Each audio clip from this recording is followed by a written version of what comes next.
everyone, I'm Shaylin here with Reedsy. I'm back with the second video in our series on editing. If you missed the first part, we talked about assessing your manuscript. We're going to be talking about content and developmental editing, so revising the plot, characters, and overall content of your manuscript. If you missed the first part, we developed a lot of material in that video to help us do the content editing, ask some important questions about our manuscripts, and developed some materials to help us with this part of the editing. Once the entire series of this video is posted, you'll be able to find it in a playlist linked in the cards. But until then, if you're watching this series as it airs, remember to subscribe and turn on notifications. So let's talk about content editing. This is probably going to be the hardest part, maybe not just of the revision, but of the entire process of writing a book. This can be really difficult. If you're struggling with it, you are not alone. I have struggled with this part of the editing process myself. It's really quite challenging. You're going to have to put your brain to work and do some problem solving, but it will be really rewarding in the end. If you're struggling with this, know that it gets easier the more work you put into it. It's gonna seem really overwhelming at the beginning. That's totally normal. This will get easier the more you start to work on it. It's like doing a puzzle, right? The more pieces you get in place, the more they'll fall into place, the easier it will be. So as a writer, you will likely have one of two main habits: underwriting or overwriting. Underwriting means that your book is lacking content and it's shorter than it needs to be. It's underdeveloped and it's underwritten. Overwriting means that your book is too long. It has more content than it needs. There's extraneous content that can be cut. Now, many writers will do both of these simultaneously. They'll have some unnecessary content that can be cut, as well as some things that aren't developed.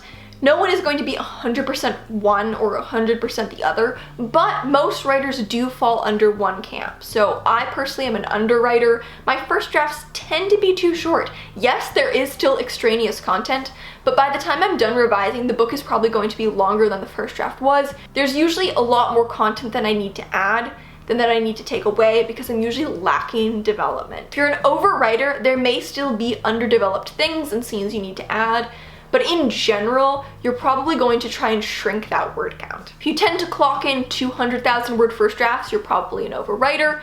Sure, you may need to add a scene, pay attention to things that may be underdeveloped, but in general, you're going to be looking to trim words and scenes. Knowing this can help you kind of identify your main strategy. If you're an underwriter, you need to identify which aspects of your book are lacking development and figure out where you can slot in new scenes or new information. If you're an overwriter, your editing process is probably going to be easier, but emotionally more difficult, because you need to figure out what's extraneous and you're probably going to need to kill some darlings, cut some scenes. It might be difficult, but at least it's a little easier to cut a scene than to write a new one. So we're gonna make what I call a revision map. This is basically an outline for your edits, and it's an invaluable tool. I actually used to hate the editing process. I found it really overwhelming, and this tool is what took me from someone who hated editing to someone who actually kind of likes it. Editing can seem really overwhelming, and that's because from a global sense, it is. You're dealing with a whole book. It's a lot of little pieces. So it can help to approach it just like you did the first draft, one step at a time. So the goal with a revision map is to translate problems with your book into actionable solutions. So for example, a lack of tension throughout the middle is an issue with your book. It's something you want to fix, but it's not a solution. And it's certainly not a concrete solution. Even something like saying, well, I need to increase the tension in the middle of the book. That's a solution, but it's not a concrete one. It doesn't really tell you what you need to do. So if you're thinking of the issues in your book in these broad global terms, it'll seem really overwhelming. So we want to look at it in a more concrete, specific way. So for example, identifying which scenes you can reorder so they build on each other in a sense of rising, escalating tension, as well as adding a ticking clock and specific emotional stakes, that is an actionable solution. That's something specific that you can go in and do. You know, okay, well today I'm gonna go reorder these scenes. That tells you exactly what you need to do, and that's the goal here, is to take all these vague problems and turn them into specific solutions. So here are the steps. First, identify the problems in your book. You may have done a lot of this after the first part of your video, so if you need some help identifying the problems in your book, check out the first part if you haven't seen it. Step 2 is to translate these problems into actionable solutions. So have a think and have a brainstorm. Unfortunately, there's no concrete way that I can walk you through this because it depends on your book and every single problem will have a different solution. But have a think, have a brainstorm about how you can actually fix these problems. And then you want to note down which changes you have to make to every single scene. This way you can go in and apply the changes on a scene-by-scene basis, and you'll know exactly what you need to do in every scene in every chapter. If you don't have an outline, you'll want to make one, so a list of scenes and chapters. If you write from an outline, if you're an outliner, you can use that to make your revision map. Since this might be a little hard to picture, I'll draw together an example for you guys. I'm just gonna make this from an imaginary book to keep it kind of simple, but this is kind of what your revision map is going to look like. So I'm gonna walk you guys through how we make a revision map. I'm just gonna use kind of a made-up story here because, to be honest, I don't really know how I would use a real one. So I'm just gonna use one of our prompts. Let's just do this one. A team of scientists have successfully teleported an apple. It reappears with a bite taken out of it. So let's say that we've written a first draft of this story, but we're gonna write out this list of scenes so we have something to reference. Now, we might identify a few problems. The first problem that I'm identifying here is a pacing issue here in chapter 3. He loses the apple and then everything happens very quickly. We don't really know what happens to it. Somehow it ends up in the hands of a group of scientists. He just ends up kind of being drawn back into the conflict, kind of without any fault of his own. He doesn't really do anything. So I think that here the plot moves much too quickly. We don't really understand the stakes of eating the apple. Is it something that everyone wants to do? Like, there's just a lack of stakes throughout the end. So if we're writing out some problems, pacing too quick in chapter 3, unclear stakes surrounding the apple, Al never given a chance for character growth. I'm sure you could find more wrong with it, but that's what we're gonna look at for this example. So let's first start with our first problem. The pacing is too quick in chapter 3. So this is a case where we're probably going to need to add some scenes. What I think we need to do here is split this into several scenes. So I think we'll have Al and Janice realize they need to track down the apple together. They find it being sold at auction and steal it. Because I don't think that them as two grocery store clerks, they would be able to buy back this seemingly $1 million apple and steal it back. Al wants this to end on the condition that he gets to be the one to take the first bite out of the apple. We've expanded that beat to be longer, hopefully fixing our pacing issue. There's more of an act 3 now. Unclear stakes surrounding the apple. So this is something that we're going to need to look at throughout, I think. We might get here, add some exposition about the apple. It's the first object to ever be sent backwards in time.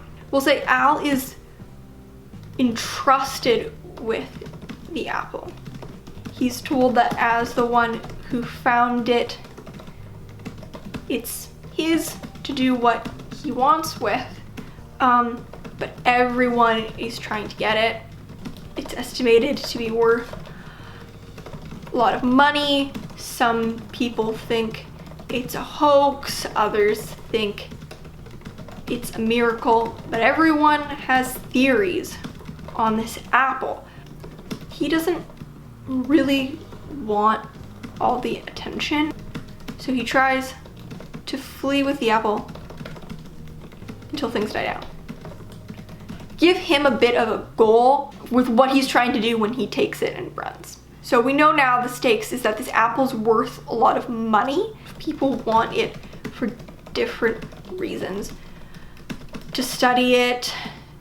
And then we also never give him a chance for character growth. I think we kind of get that at the end, because at the beginning he like doesn't want to be in the spotlight, and then he makes that choice in the end to like be the one to eat the apple. I don't know what that shows about his character arc. This story doesn't really have themes, but that's kind of what your revision map can look like. It's a list of scenes, and then you go in and you add notes where you need to fix things. So we've taken a plot that had problems and we've gone and added solutions. So now what we can do is we can work through it linearly. We can just go to the prologue and we can go fix this issue. We don't really have anything we want to change throughout chapter 1, so maybe we'll just read it over for continuity, but not make any big changes. Then in chapter 2, we've got some changes we want to make. We might choose to move a scene. Maybe we want to switch things. Maybe we want to have him take it home and then confide with Janice afterwards. So we could say, switch order with scene 3, switch order with scene 4. So basically what you do is you fill this out, but for your whole novel. And so then when you're editing, maybe you won't make changes here. You won't make changes in the first 2 scenes. Maybe you'll just read them for continuity purposes. When you get to the 3rd scene, you can switch the order with the 4th scene and vice versa. When you get to the next chapter, you've got some things you need to add, and it just tells you scene by scene by scene what you need to do, and it makes it a lot easier. You may also find that based on the problems in your book, you need to make your own specific resources or tools. So for example, last year I was editing a novel, and one of the biggest problems in this novel was a lack of causal relationship between scenes. So scenes not directly causing the next scene. Basically, I wasn't adequately exploring the consequences of my scenes, and so some of the events weren't really causally connected, and that's a big problem to have. So to fix this, first I wrote out a plot summary like I suggested doing in the first video. Then I went through that plot summary and I highlighted all of the different plot points and I identified the causal relationship between them. So if I had scene A and then scene B, I literally wrote out scene A happens because of this, it causes this. So I wrote out the causal relationship between every single scene. Then I could reference that while I was revising. When I had to go fix those chapters where the causal relationship wasn't really clear, I could go reference my causal relationship list and see exactly how the events were connected and make sure that I clarified that in the actual draft. It also helped me realize that in most cases the events actually were causally connected.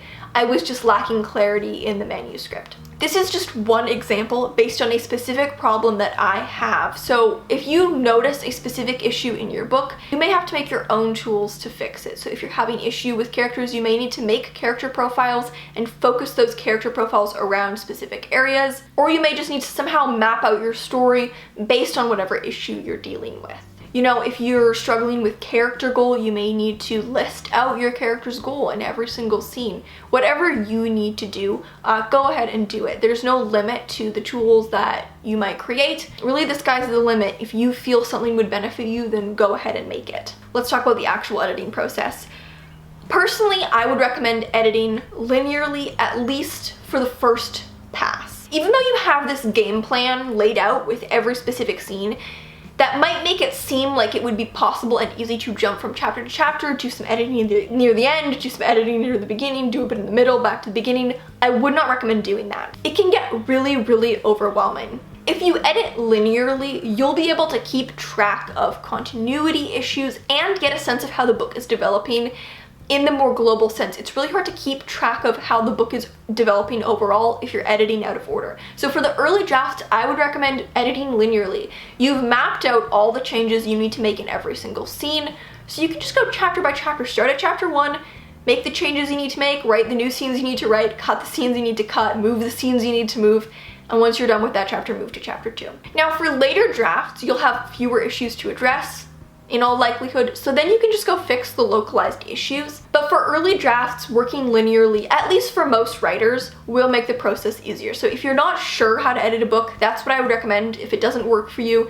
be my guest and edit out of order. If you've never done a second draft and you don't know where to start, that would be my recommendation. I think it's the easiest thing for most people. You may find yourself making some line edits, changes to the line here. It's not the focus, but you don't have to ignore them when you see them. We're going to be talking about line editing in the next video, which is focusing on and fixing the sentence level, the word level of your piece. Once you've fixed the content and you've got all the content in place, that will be your focus. Typically, writers do want to focus on the content before they focus on the line. The reason for that is because you're going to be shuffling things around, and line editing takes a lot of work, and so you might as well do it on the most finalized version of the story possible. So you're not spending days editing a chapter that will then get cut. That is all for this video. Stick around for the rest of the series. Like I said, next week we're going to be talking about line editing.